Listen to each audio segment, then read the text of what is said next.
नमस्कार, आप देख रहे हैं आज तक। आपके साथ मैं हूं अंजना ओम कश्यप। ठीक 3:30 बजे चुनावी तारीखों का ऐलान चुनाव आयोग की तरफ से किया जाएगा, लेकिन उससे पहले बड़ी खबर पंजाब से आती हुई। जी हां, चंडीगढ़ में मेयर के चुनाव में फैसला हो चुका है। आपको बता दें, चुनाव में ऐलान से पहले पंजाब के लिए ये बड़ी खबर है, क्योंकि यहां पर मेयर के चुनाव को लेकर ऊहापोह की स्थिति बनी हुई थी। बीजेपी ने जीता है चंडीगढ़ नगर निगम मेयर का चुनाव। आपको बता दें, जो नगर निगम चुनाव हुए थे उसमें सबसे ज्यादा 35 में से 14 सीटें जीती थी आम आदमी पार्टी ने। बीजेपी नेता लेकिन सरबजीत अब बन गई है मेयर। 14 सीटें आम आदमी पार्टी की झोली में, बीजेपी की झोली में 12 सीटें, कांग्रेस को 8, शिरोमणि अकाली दल को सिर्फ 1। नगर निगम के अंदर धक्का मुक्की मार्शल बुलाए गए हैं। आइए आपको सीधे लिए चलते हैं। सतेन चौहान हमारे सहयोगी हमारे साथ जुड़ रहे हैं। सतेन, ये किन परिस्थितियों में मेयर का चुनाव हुआ है? ज्यादा सीटें तो आम आदमी पार्टी की थी।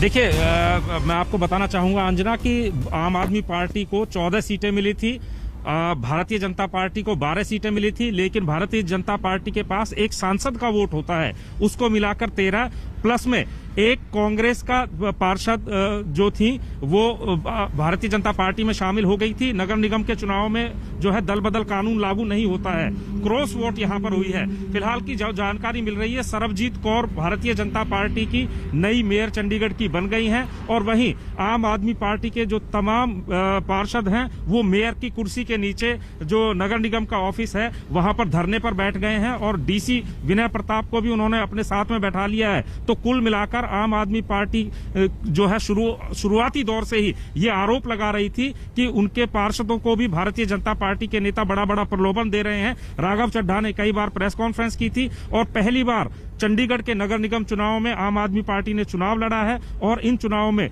बड़ी सफलता उन्होंने हासिल की थी। 14 सीटें थी। दिखा रहे सतेन, थोड़ा सा ठहर जाइए। तस्वीरें हम दिखा रहे हैं आपको, ये देखिए नगर निगम के चुनाव जहां पर हो रहे थे वहां पर किस तरह से ऊहापोह की स्थिति बनी हुई, नारेबाजी भी हो रही है। जरा सुनाइए।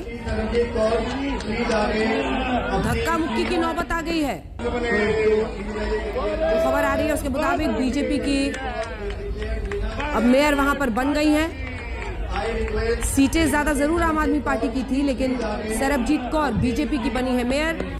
14 सीटें आम आदमी पार्टी की, बीजेपी की 12, लेकिन एक सांसद का वोट, जैसा कि बता रहे सतेन चौहान, जिसकी वजह से अब सरबजीत कौर बन गई हैं चंडीगढ़ की मेयर।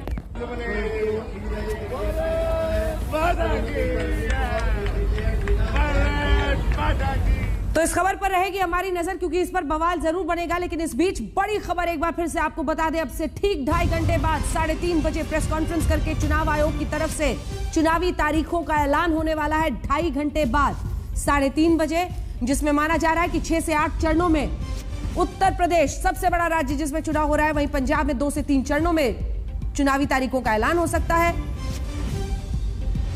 और सभी को अब इंतजार रहेगा कि क्या चुनावी रैलियों पर सख्ती दिखाता है चुनाव आयोग, क्या रोड शोज पर सख्ती दिखाता है चुनाव आयोग, क्योंकि रैलियों में आती भीड़ सीधे सीधे सेहत को लेकर एक बड़ा खतरे की घंटी बजा रही थी। लगातार मामले बढ़ रहे हैं, और इन सब के बीच जब तीसरी लहर सामने है देश के, ऐसे में इन रैलियों को लेकर ये डर और शंका लगातार जताया जा रहा है कि लोग एक्सपोज हो रहे हैं कोविड को। हमारे साथ हमारे तमाम सहयोगी इसी खबर पर बने हुए हैं, जिनके साथ हम चर्चा की शुरुआत करते हैं। हमारे साथ सतेन चौहान फिरोजपुर से जुड़े हुए हैं, अशोक सिंघल हमारे सहयोगी हमारे साथ जुड़े हुए हैं लगातार दिल्ली से, हिमांशु मिश्रा भी दिल्ली से हमारे साथ जुड़े हुए हैं, और हमारे साथ लखनऊ से भी हमारे सहयोगी जुड़े हुए हैं। जल्दी से आपके पास आते हुए अशोक सिंघल, शुरुआत करते हुए मैं चाहता हूं छोटा छोटा रिएक्शन आप लोग जल्दी दें ताकि सबसे बातचीत हो सके। अशोक, जो परिस्थितियां हैं, कोविड का खतरा इतना बड़ा है, चुनाव आयोग क्या उस पर बड़ा फैसला लेता है? सबकी नजर रहेगी। संकेत जरूर मिल रहे हैं कि हो सकता है कहा जाए कि आप लोग वर्चुअल रैलीज कीजिए, लेकिन उसका पालन कराना सबसे बड़ी चुनौती होगी, क्योंकि खास तौर पर उत्तर प्रदेश, पंजाब, ऐसे तमाम बड़े बड़े राज्य हैं जिनमें इस बार पूरी ताकत ये पार्टियां झोंक रही हैं। कोई भी रिस्क नहीं मोल लेना चाहेगा, इसीलिए अंतिम वक्त तक सब पूरी ताकत झोंकेंगे। अशोक,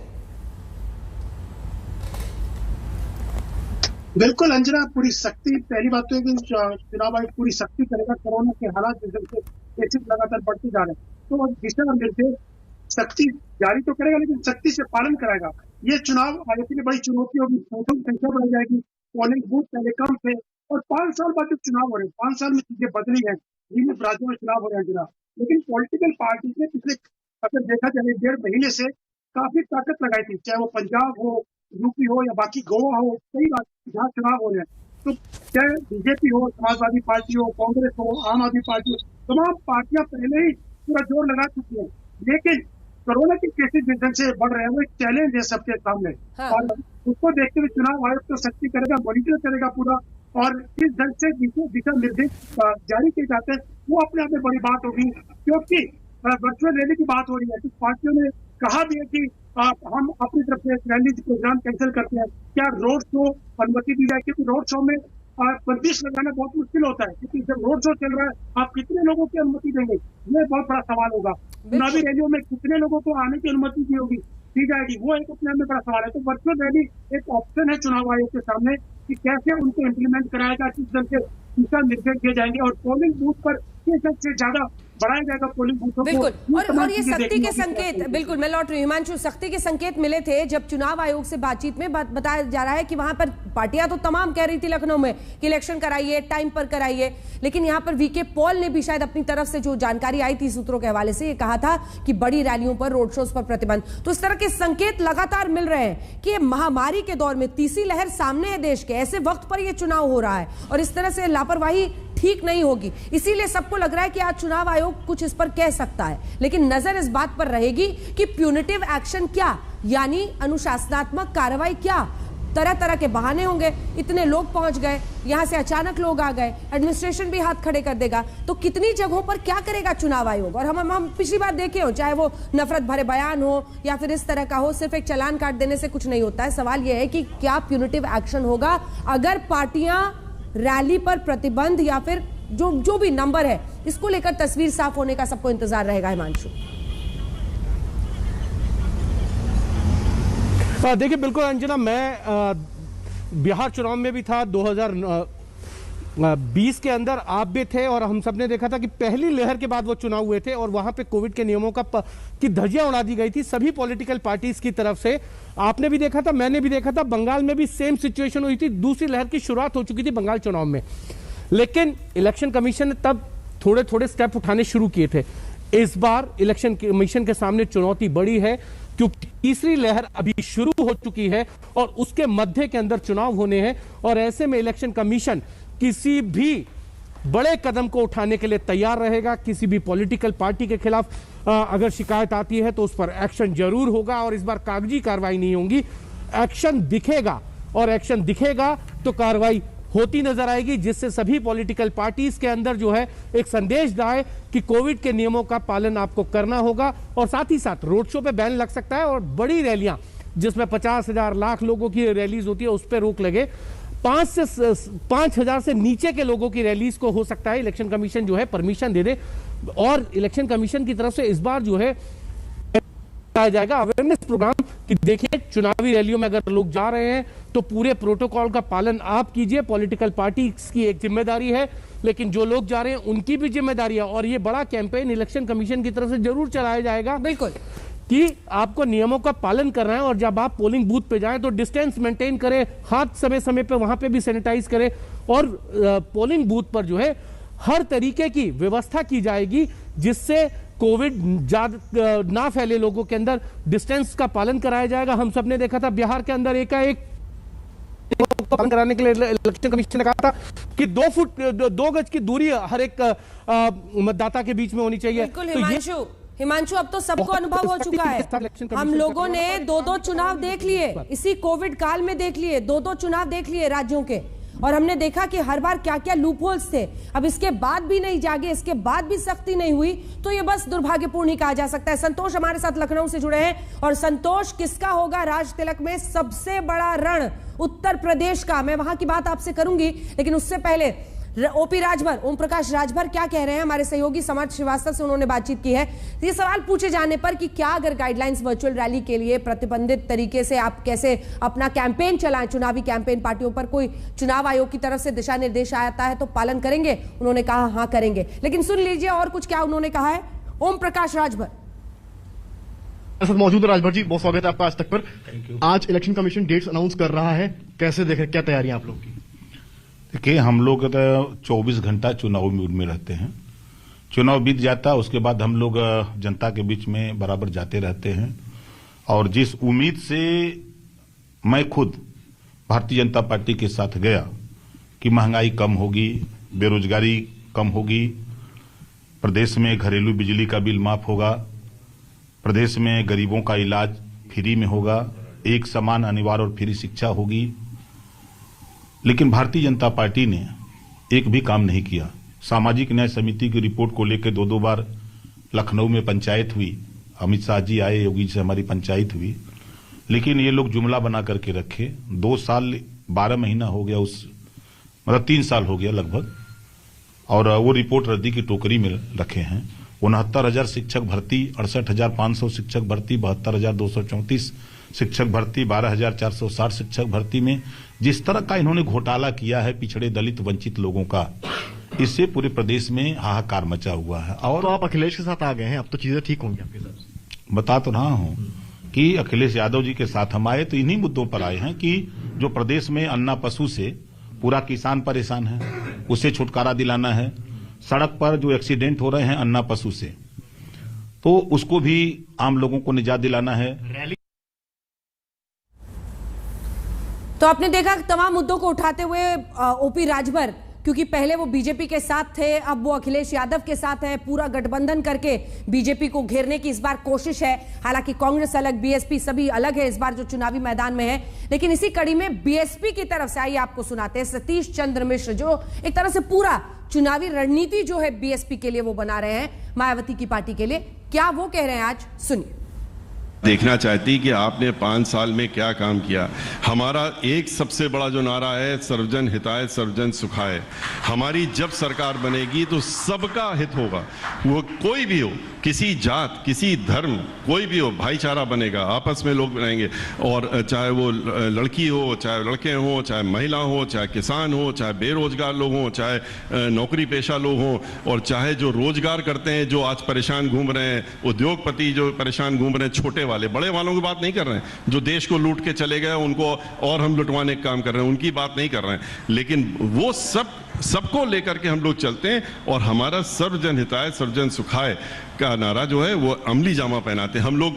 कुछ लोगों ने हमारा नारा चुराने की कोशिश की बाद में कि अब कहा सर्वजन हिताय सर्वजन सुखाय तो नहीं लगा सकते थे, तो उन्होंने कहा सबका साथ सबका विकास। लेकिन सबका साथ विकास की जगह सबका विनाश, सभी का विनाश, 1-2 का साथ, जो अपने खास हैं उनका साथ, बाकी सबका विनाश। तो ये देखने को मिला हम लोगों को। तो हम लोग जो हैं, जो कहते हैं, हमारी नेता जो कहती हैं, फिर वो करके भी दिखाती हैं। लॉ एंड ऑर्डर वो पूरे प्रदेश का जो बिगड़ा हुआ है, वो जैसे ही वो बैठती हैं कुर्सी में अपने आप ही ठीक हो जाता है। बेरोजगारी दूर करने के लिए उन्होंने खास तौर से ये कहा कि ये मेरा पहला और प्रमुख अब की बार इस सरकार में होगा कि हम बेरोजगारी इस प्रदेश की दूर करें। जो हमारे प्रवासी मजदूर बाहर गए हुए हैं, उनको बाहर ना रहना पड़े, वो प्रदेश में वापस आएँ, उनको वो मंजर ना देखना पड़े कि वो 300 किलोमीटर पैदल चल के आ रहे हैं, और हमारी सरकार जो है उनके लिए गाड़ी घोड़ा नहीं लगा सकती। आज वोटर को लाने के लिए, पब्लिक मीटिंग में लाने के लिए सैकड़ों बसें लग रही हैं। उस समय उनके लिए एक बस भी नहीं निकल पा रही थी, उनके लिए इलाज के लिए। तो अच्छे खासे आक्रामक मोदी सरकार पर सतीश चंद्र मिश्रा। आइए आपको सीधे लिए चलते हैं। योगी आदित्यनाथ, मुख्यमंत्री उत्तर प्रदेश, इस वक्त बोल रहे हैं। मुख्यमंत्री श्री योगी आदित्यनाथ जी हमारे साथ हैं। जोरदार तालियां महाराज जी के लिए, और बहुत बहुत शुक्रिया, बहुत बहुत आभार महाराज जी। और मैं ये कह सकता हूं कि डीडी न्यूज का ये कॉन्क्लेव जो है, और सिर्फ कॉन्क्लेव नहीं, डीडी न्यूज की भूमिका जो है, महाराज जी ने जब मुख्यमंत्री का पद संभाला था, दायित्व संभाला था, तो डीडी न्यूज ने उनके साथ पहला इंटरव्यू किया था। यानी पहला इंटरव्यू महाराज जी ने डीडी न्यूज को दिया था मुख्यमंत्री बनने के बाद। और आज जबकि चर्चा है, ऐसी संभावना है कि आज शाम तक आचार संहिता लग जाएगी, तो आखिरी इंटरव्यू चुनाव में जाने से पहले भी डीडी न्यूज का होगा। उसके लिए बहुत बहुत शुक्रिया, बहुत बहुत आभार महाराज जी। देखिए, मैं सबसे पहले डीडी न्यूज को और महानिदेशक दूरदर्शन और उनकी पूरी टीम को हृदय से धन्यवाद दूंगा कि उन्होंने अपनी परंपरागत छवि से उभर करके एक इस प्रकार का कॉन्क्लेव भी यहां पर किया है, आयोजित किया है, और वो भी पहली बार उत्तर प्रदेश की राजधानी लखनऊ में किया है। तो स्वाभाविक रूप से मैं प्रदेश की राजधानी लखनऊ में दूरदर्शन परिवार का हृदय से अभिनंदन करता हूं। मेरा विश्वास है कि प्रधानमंत्री मोदी जी के नेतृत्व में जैसे देश में हर एक क्षेत्र में बदलाव आया है, कुछ नया परिवर्तन देखने को मिला है, वह बदलाव और उस परिवर्तन का साक्षी दूरदर्शन और डीडी न्यूज़ भी बन रहा है। यह हम सब के लिए प्रसन्नता का विषय है। मैं एक बार फिर से अपने प्रदेश की राजधानी में दूरदर्शन परिवार का हृदय से अभिनंदन करता हूं, स्वागत भी करता हूं। बहुत बहुत शुक्रिया महाराज जी। सवालों का सिलसिला शुरू करें क्योंकि लोग बेताबी से इंतज़ार कर रहे हैं कि आज जबकि संभावना है कि देर शाम तक चुनावों का ऐलान हो जाएगा, तो योगी आदित्यनाथ जी क्या कुछ कहने वाले हैं। महाराज जी, सबसे पहली बात है कि देखते ही देखते 5 साल बीत गए, 5 साल पूरे हो गए। बड़ा सा बड़ा टॉपर भी जो होता है, जो मेधावी छात्र होता है, वो भी जब परीक्षा में जाता है तो दिल उसका दुख दुख करता है, उसको लगता है पता नहीं क्या होगा, पता नहीं क्या होगा। अब जबकि चुनाव का ऐलान अगर हो जाता है और आपको जाना ही है चुनाव में, तो क्या आत्मविश्वास से भरे हुए थोड़ी दिल में दुख दुखी होती है, चुनौती है, थोड़ा डर है? देखिए, साल भर में जो विद्यार्थी मेहनत नहीं करता है, अपनी क्लास को अटेंड नहीं करता है, या जिसकी समझ में कॉन्सेप्ट क्लियर नहीं होते हैं, तो उसको ज़्यादा घबराहट होती है। जिसने रेगुलरली अपनी क्लास अटेंड की हो, जिसने अपना कार्य समयबद्ध ढंग से आगे बढ़ाया हो और हर एक फील्ड में अच्छा करने का प्रयास किया हो, तो उसके लिए तो अपनी उपलब्धियों को लेकर के जाने की एक उत्सुकता होगी। और मुझे लगता है कि मैं उन विद्यार्थियों में से हूँ जिसने पूरी तन्मयता के साथ, पूरी प्रतिबद्धता के साथ पार्टी के विजन को, पार्टी के लोक कल्याण संकल्प पत्र को जमीनी धरातल पर उतारने का कार्य किया है। ये दुखदुखी विपक्ष के लिए जरूर पैदा करेगा कि अगली बार वे विपक्ष में बैठने लायक रहेंगे कि नहीं रहेंगे। ये उनके लिए जरूर घबराहट पैदा करेगा। मुझ जैसे व्यक्ति के लिए या भारतीय जनता पार्टी के लिए ये कोई घबराहट नहीं, बल्कि ये एक उत्सव होगा। इलेक्शन एक उत्सव होगा और इलेक्शन को उसी उत्सव के रूप में हम लोग उसका आनंद भी लेंगे। लेकिन महाराज जी, इलेक्शन जाहिर सी बात है उत्सव होगा, पर बहुत चुनौतियां होंगी। जाहिर सी बात है पॉलिटिकल फ्रंट पर नहीं, लेकिन जिस तरह से कोरोना को लेकर के एक बार फिर से जो है लोगों के मन में आशंका है, देश भर में जो है कोरोना जो पांव पसार रहा है, उसको देखते हुए आपको लगता है कि लोगों तक पहुंच पाना, अपनी बात कह पाना, या फिर एक बार फिर से जो दूसरी लहर थी कोरोना की वैसी सिचुएशन ना आए? हालांकि मैं आज सुबह ही देखा कि ऑक्सीजन के मामले में उत्तर प्रदेश जो है वो आत्मनिर्भर बनने जा रहा है। तो आपको लगता है ये सब चुनौतियाँ होंगी कोरोना की? देखिए, कोरोना एक महामारी है। कोरोना की 2 वेव को हम लोगों ने सफलतापूर्वक नियंत्रित किया है। थर्ड वेव, सेकेंड वेव की तुलना में अगर हम देखें तो संक्रमण में तीव्रता है, लेकिन उतना वह क्रिटिकल नहीं है और उतना खतरनाक भी नहीं है। हाँ, बीमारी है तो बीमारी में सतर्कता और सावधानी आवश्यक है। बुजुर्ग लोगों को, बीमार लोगों को, कमजोर इम्यूनिटी के लोगों को और बच्चों को इन्फेक्शन से बचाना होगा। ये हर एक की प्राथमिकता होती है और हमारे कार्यक्रम पहले से चल भी रहे हैं। मैं नियमित रूप से आधे घंटे के लिए ही सही, लेकिन 25 मार्च 2020 से अब तक कोविड प्रबंधन की बैठक की समीक्षा स्वयं करता हूं और मैं इस बात को मानता हूं कि कोरोना प्रबंधन उत्तर प्रदेश के अंदर सफलतापूर्वक होगा। हम प्रधानमंत्री मोदी जी के मार्गदर्शन और उनकी प्रेरणा से उत्तर प्रदेश ने 2 लहर का सफलतापूर्वक सामना भी किया और बेहतरीन कोरोना प्रबंधन से देश में भी और दुनिया में भी एक सराहना अर्जित की है। और मुझे लगता है कि थर्ड वेव आ चुकी है। थर्ड वेव में घबराने की आवश्यकता नहीं, भागने की आवश्यकता नहीं, बल्कि सतर्कता और सावधानी से इसका सामना करने की आवश्यकता है। जिन लोगों ने वैक्सीन नहीं ली है वे अपना वैक्सीन का डोज जरूर ले लें, क्योंकि यह फ्री है, सबके लिए है। 15 वर्ष से ऊपर का हर एक व्यक्ति कोरोना वैक्सीन का डोज ले सकता है। और जो सतर्कता और सावधानी इसके लिए की गई है, जो गाइडलाइन बनाई गई है, उस गाइडलाइन का पालन करते हैं तो कोरोना किसी का कुछ नहीं बिगाड़ पाएगा। बाकी हम लोग हैं ना कोरोना से जूझने के लिए। जाहिर सी बात है, लोग सरकार पर बड़ी उम्मीदों के साथ देख रहे हैं टकटकी लगा। लेकिन मैं ये महाराज जी जानना चाहूँगा कि भाई कोरोना की जो सेकेंड वेव थी उसमें काफ़ी नुकसान हुआ, पूरे देश भर में हुआ। ये ठीक है कि उत्तर प्रदेश ने जिस तरह से लगातार काम किया, अंतर्राष्ट्रीय अगर मैं पत्रिकाओं की, मैगजीन्स की बात करूं, कई ने बहुत तारीफ की, बड़े बड़े राज्यों की तुलना में उत्तर प्रदेश ने बहुत अच्छा काम किया। लेकिन विपक्ष बार बार ये आरोप लगाता है भाई कोरोना में जो है उत्तर प्रदेश सरकार फेल हो गई, उत्तर प्रदेश सरकार जो उस तरह के नतीजे नहीं दे पाई। क्या कहेंगे आप, जवाब कैसे? देखिए, विपक्ष के पास कोई मुद्दा तो है नहीं। विपक्ष का एक भी नेता,